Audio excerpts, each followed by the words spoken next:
Kisah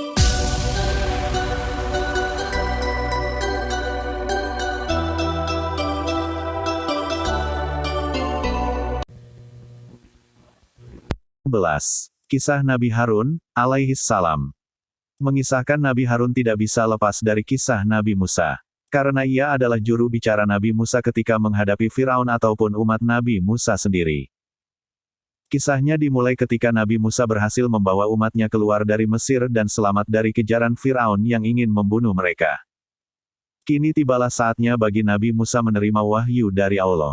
Ia memerintahkan Nabi Harun agar menjaga umatnya, jangan sampai mereka kufur. Lalu Nabi Musa naik ke Gunung Tursina untuk berkholwat dan berpuasa selama 40 hari. Di atas gunung Nabi Musa kemudian memohon kepada Allah, "Ya Tuhan, dapatkah aku melihat Engkau?" Allah berfirman, "Engkau tidak akan sanggup melihatku, tetapi cobalah lihat bukit itu, jika ia tetap berdiri tegak di tempatnya maka kau dapat melihatku." Lalu Nabi Musa menoleh ke arah bukit atau gunung yang dimaksud. Seketika gunung yang dilihat hancur luluh tanpa meninggalkan bekas, masuk ke dalam perut bumi.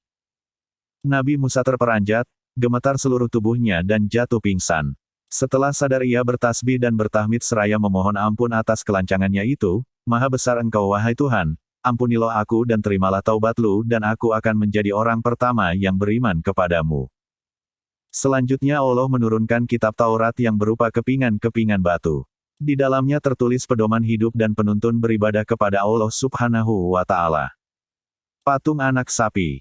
Ketika Nabi Musa turun dari Bukit Tursina ia terkejut. Kaumnya telah tersesat. Mereka berpesta pora dan menyembah patung anak sapi yang terbuat dari emas. Nabi Musa menegur saudaranya yaitu Harun yang telah dititipi agar menjaga umatnya. Nabi Harun berkata bahwa ia sudah memperingatkan mereka, namun mereka tak menganggapnya sebelah mata. Nabi Harun dianggap orang yang lemah. Setelah diselidiki ternyata Samirilah orang yang mengajak orang-orang itu membuat patung anak sapi dan menyembahnya. Nabi Musa marah sekali. Samiri diusir, tidak boleh bergaul dengan masyarakat. Sebab Samiri terkena kutukan, jika ia disentuh atau menyentuh manusia maka badannya akan menjadi demam panas itulah siksa di dunia, adapun nanti di akhirat ia akan dimasukkan ke dalam neraka. Kemudian Nabi Musa memerintahkan kaumnya yang telah tersesat menyembah patung anak sapi supaya bertaubat kepada Allah dengan sebenar-benarnya taubat. 70 orang di antara kaumnya diajak ke Bukit Tursina. Mereka adalah orang-orang terbaik. Diajak Nabi Musa untuk mohon ampun buat kaumnya yang berdosa. Setibanya di atas bukit, datanglah awan tebal yang meliputi seluruh bukit. Nabi Musa dan kaumnya masuk ke dalam awan itu dan mereka segera bersujud. Selagi bersujud mereka mendengar percakapan Nabi Musa dengan Tuhannya. Pada saat itu timbullah keinginan di benak mereka untuk melihat Allah. Setelah Nabi Musa selesai bercakap-cakap dengan Allah, mereka berkata kepada Nabi Musa, "Kami tidak akan beriman kepadamu sebelum kami dapat melihat Allah dengan terang." Sebagai jawaban kontan atas kelancangan mereka itu Allah mengirim halilintar yang menyambar dan merenggut nyawa mereka sekaligus. Nabi Musa sedih melihat nasib kelompok 70 orang itu. Mereka adalah orang-orang terbaik yang dikumpulkan dari kaumnya. Ia memohon kepada Allah agar mereka diampuni dosanya dan dihidupkan lagi. Allah mengabulkan doanya. 70 orang yang sudah mati itu dihidupkan lagi. Nabi Musa kemudian menyuruh orang-orang itu bersumpah untuk berpegang teguh dengan kitab Taurat sebagai pedoman hidup. Melaksanakan perintahnya dan menjauhi larangannya. 17. Kisah Nabi Daud, alaihi salam. Sesudah Nabi Harun dan Nabi Musa wafat, kaum Bani Israel dipimpin oleh Yusya bin Nun. Kepemimpinan Yusya bin Nun itu mereka dapat menguasai tanah Palestina dan bertempat tinggal di istana. Namun setelah Yusya bin Nun meninggal, mereka terpecah belah. Isi kitab Taurat berani mereka rubah dan ditambah-tambahkan. Mereka suka bersilang pendapat akhirnya hilanglah kekuatan persatuan mereka. Tanah Palestina diserbu dan dikuasai bangsa lain. Bani Israel menjadi bangsa jajahan yang tertindas. Mereka merindukan seorang pemimpin yang tegas dan gagah, berani untuk berperang melawan penjajah. Pada suatu hari mereka pergi menemui Nabi Samuel untuk minta petunjuk. "Wahai Samuel," kata mereka, "angkatlah salah seorang di antara kami sebagai raja yang akan memimpin kita berperang melawan penjajah. Aku khawatir bila sudah mendapat pemimpin yang dipilih Allah kalian justru tidak mau berangkat berperang," kata Nabi Samuel. Kita sudah lama menjadi bangsa tertindas, kata mereka. Kita tidak mau menderita lebih lama lagi. Kita harus menegakkan agama Allah. Karena didesak oleh kaumnya, Nabi Samuel kemudian berdoa kepada Allah. Doanya dikabulkan dan Talut diangkat sebagai raja yang memimpin mereka. Begitu nama Talut diucapkan oleh Nabi Samuel, mereka justru menolak. Karena nama Talut tidak begitu dikenal. Ia hanya seorang petani biasa. Malah bisa digolongkan orang miskin. Nabi Samuel kemudian menjelaskan bahwa walaupun Talut itu petani biasa namun ia pandai strategi perang, tubuhnya kekar dan kuat dan pandai ilmu tata negara. Akhirnya mereka mau menerima Talut sebagai raja mereka. Jalut dan Daud. Talut mengajak orang-orang yang tak punya ikatan rumah tangga dan perdagangan ke medan perang. Dengan memilih orang-orang terbaiknya itu ia berharap mereka dapat memusatkan diri pada pertempuran dan tak menghiraukan lagi urusan rumah tangga dan perdagangan. Salah seorang anak muda yang ikut dalam barisan Talut adalah seorang remaja bernama Daud. Ia diperintah ayahnya untuk menyertai kedua kakaknya yang maju ke medan perang. Daud tidak diperkenankan maju ke garis depan, ia hanya disuruh melayani kedua kakaknya. Tempatnya di garis belakang. Jika kakaknya lapar atau haus dialah yang melayani dan menyiapkannya. Tentara Talut sebenarnya tidak seberapa banyak. Jauh lebih besar dan lebih banyak tentara Jalut sang penindas. Jalut sendiri adalah seorang panglima perang yang bertubuh besar seperti raksasa. Setiap orang yang berhadapan dengannya selalu binasa. Tentara Talut gemetar saat melihat keperkasaan musuh-musuhnya itu. Demi melihat tentaranya ketakutan, Talut berdoa kepada Allah, "Ya Tuhan kami, curahkanlah kesabaran atas diri kami, dan kokohkanlah pendirian kami dan tolonglah kami terhadap orang-orang kafir." Maka dengan kekuatan doa itu mereka menyerbu tentara Jalut. Mereka bertempur dengan gagah berani, tentara Jalut tak mengira lawan yang berjumlah sedikit itu mempunyai keberanian bagaikan singa terluka. Akhirnya Jalut dapat diporak-porandakan dan lari cerai-berai. Tinggal Jalut sang panglima dan beberapa pengawalnya yang masih tersisa. Talut dan pengikutnya tak berani berhadapan dengan raksasa itu. Lalu diumumkannya oleh Talut bahwa siapa yang dapat membunuh Jalut maka ia akan diambil sebagai menantu. Tak disangka dan tak diduga Daud yang masih berusia remaja tampil ke depan. Minta izin kepada Talut untuk menghadapi Jalut. Mula-mula Talut ragu, mampukah Daud yang masih muda itu mengalahkan Jalut? Namun setelah didesak oleh Daud ia mengizinkan anak muda itu maju ke medan perang. Dari kejauhan Talut melihat sepak terjang Daud yang menantang Jalut. Jalut memang sombong, ia telah berteriak berkali-kali menantang orang-orang Israel untuk berperang tanding. Ia juga mengejek bangsa Israel sebagai bangsa pengecut dan hinaan-hinaan lainnya yang menyakitkan hati. Tiba-tiba Daud muncul di hadapan Jalut. Jalut tertawa terbahak-bahak melihat anak muda itu menantangnya duel. Daud tidak membawa senjata tajam. Senjatanya hanya ketepel.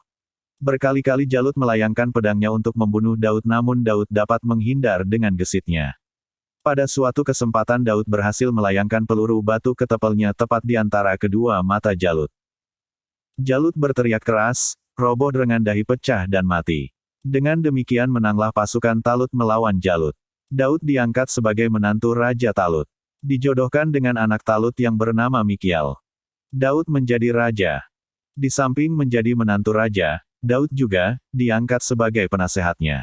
Ia dihormati semua orang. Bahkan rakyatnya seolah lebih menghormati Daud daripada Talut.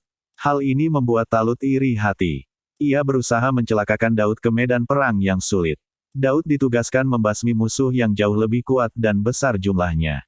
Namun Daud justru memenangkan pertempuran itu dan kembali ke istana dengan disambut luapan kegembiraan rakyatnya.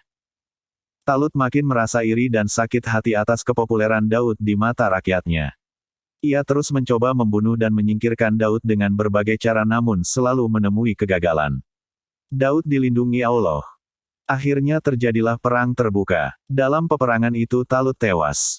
Setelah Talut mati dan putra mahkotanya juga mati dalam pertempuran melawan orang-orang yang berpihak kepada Daud maka Daud diangkat sebagai Raja Israel. Keistimewaan Nabi Daud, alaihi salam.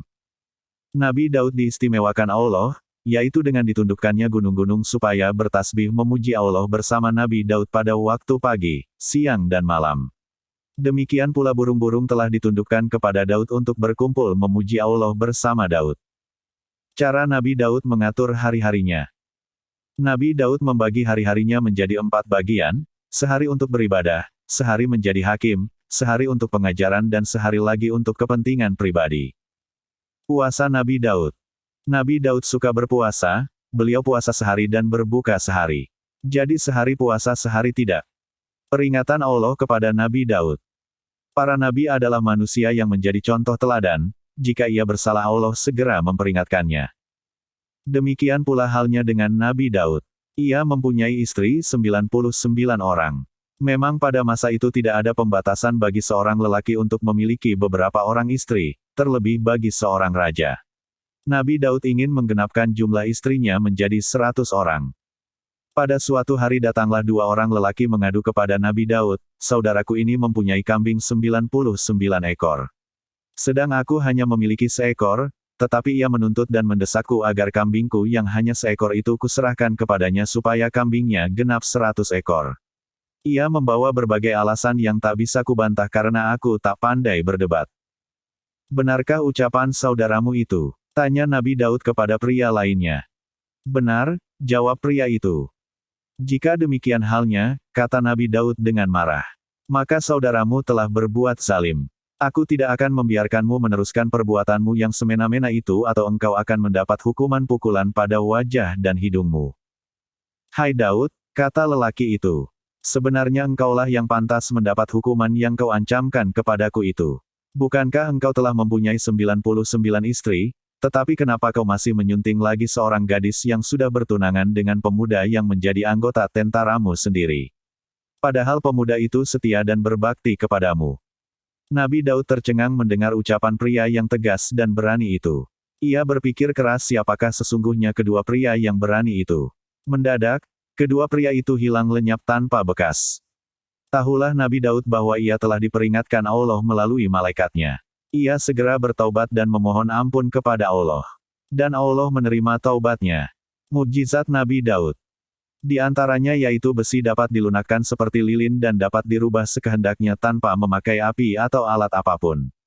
Dari besi itu pula ia dapat membuat baju besi yang dikokohkan dengan tenunan dari bulatan-bulatan rantai yang berkesinambungan jalin-menjalin. Jenis baju ini membuat pemakainya bebas bergerak.